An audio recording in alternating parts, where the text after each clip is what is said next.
వైసీపీపై MLA Galla Madhavi ఆగ్రహం వ్యక్తం చేశారు. మహిళలకు ఎక్కడ గౌరవం లభిస్తుందో అక్కడ దేవతలుంటారని శాస్త్రం చెబుతోందన్న ఆమె గత వైసీపీ ప్రభుత్వంలో మహిళలంటే చులకనగా చూశారన్నారు. సీఎం తల్లి, లోకేష్ తల్లి, హోంమంత్రిపై, డిప్యూటీ సీఎం పిల్లలపై సోషల్ మీడియాలో దూషణలు చేయడం దుర్మార్గమని వెల్లడించారు. సోషల్ మీడియాలో అసత్య ప్రచారాలు చేసుకుంటూ వచ్చే ఎన్నికల్లో తామే అధికారంలోకి వస్తామని ప్రగల్భాలు పలుకుతున్నారని ఎమ్మెల్యే విమర్శించారు.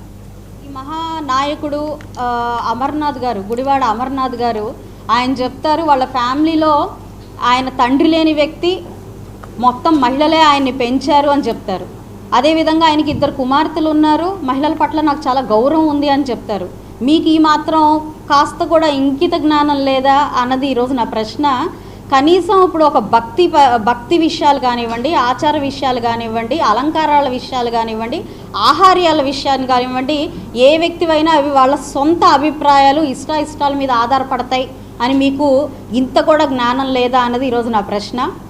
వాటిని మీరు పబ్లిక్గా దాన్నే పెద్ద విషయంగా ఈరోజు చర్చిస్తున్నారు అని అంటే మీరు ఆలోచన విధానము, మీ యొక్క మెచ్యూరిటీ లెవెల్ ఎక్కడ ఉంది అన్నది ఒకసారి మీరు క్వశ్చన్ చేసుకోవాలి.